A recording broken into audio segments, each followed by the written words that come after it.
So guys, good morning. Nalimpyuhan na gyud nato ang cylinder head guys. Mao na ni siya oh. Limpyo na. Bala gyud kuskus ani ay. Sus grabe. Sige lang kay ano naman ganing ato aminolder kay itong trabaho mga idol pero atong siguro nga limpyo gyapon. Ya atong piston nahansak na nato gahapon no. Hansak na, ready na atong piston. Okay, atong ipaabot ani nga ma-assemble na nato ang cylinder head. Galimpya pa ko sa mga barbula kay grabe ang barbula perting pagka kuan. Grabe na gid iyang carbon ba. Baga na kaayo no. So di na gyud nato madali tungod kay sa paglimpyo pa lang grabe na. So mao ni atong gigamit nga limpyo guys no. Atong mix ani krudo nga tubig ug sabon. So mao ni siya tanaw to no tapot kayo oh. Pero dili ni siya pares og kanang kuan nga sa katrapo lang nato ani wala na ni siya oh.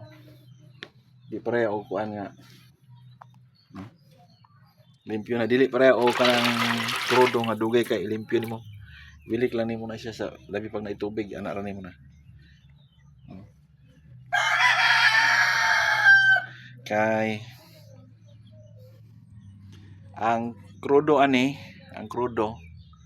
mo na siya nagpahumok sa mga asite nya ang katong sabon mao toy magpahumok sa mga yuta nga nanapot itong mga takuling mga mga unsa pa diha nga mga dirt nga nitapot sa body sa engine kayang pahumokon sa sabon ug tubig plus diesel or gas baron natong gamiton dili pwede gasolina kay ang gasolina mawa ra man no. So ako ra po nang kuan kanang kuan sa mga mag-mix diha. Kung natay pure crudo na diri oh. Mo siya pure crudo na to. Kung gi butang ari para na siya final kanang atong padangog ba. Itong ipadangog. Mo ni siya nya. Kani siya na kulimpyuhan ron kay para ma-assemble na dito balik sa kuan sa barbul sa kuan kining sa iyang cylinder head atong limpyuhanan katong valve spring yan na older ko kito ani valve spring oh valve retainer plate na diyang valve cap basta yung valve lock diya ato nang limpyuhan final na siya limpyo pagkahuman asimbola na po balik para mabuo na ang head kay ang sa makina gud ang pinaka daghan og part nga portion sa makina ang cylinder head yun. Sa cylinder head na diya kakabit ang yang injector, fuel line, return tube na diha no. Tapos kanang kuan valve spring, valve retainer, valve lock, valve cap. Sunod kanang yahang camshaft no, camshaft na diha kakabit sa cylinder head. So na jud diha nya daghan kayo og part ang head na ang exhaust manifold, exhaust pipe, exhaust na kakabit ang exhaust intake manifold no. Ana ba nga nakadaghan ang kuan sa portion sa head. Og sa cylinder block ang kakabit ra niya dito daghan ang gyapon pero dili gid siya press sa cylinder head niya. Daghan gagmay dito dagko naman dito sa cylinder block na gunit crankshaft dito gagunit ang crankshaft niya ang connecting rod dito sa gagunit sa crankshaft yung ana ba no.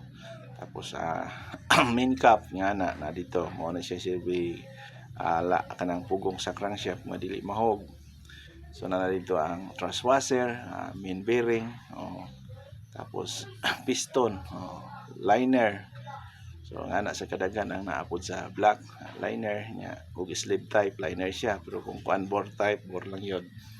So depende sa klase sa makina. So kitang mga kuan mga mekaniko naay mga panahon nga ang among trabaho madugay gyud og human tungod sa pagprocess paglimpyo ang pinakadugay ang paglimpyo labi pag mag-grind tas barbula nya magbaid mi sa piston ring kay oversize ko sa piston ring ani karon ako'y naghatag og clearance sa piston ring kakat ko sa piston ring so ingon ana ra ang kuan sa pag mekaniko. So katong mga bata diya nga mag-mekaniko ang kuan ra gyud nga dili nang gyud ka mag hadlok sa buling kay ang buling sa makina kwarta na para natong mga mekaniko. Kung wala tay buling, wala gid tay kwarta. So ana ra gyud na. So shout out sa tanan og maayong buntag as a content creator or vlogger. Paambit lang ako kaning buntaga aning atong trabaho. Pero wala pa tay kanang main tutorial karon kay ano, maikog tas mga eskwela po naghapon pero nga ato mag-atal lang ta basic nga idea kabahin sa pag-ayo-ayo. Salamat sa tanan og maayong buntag.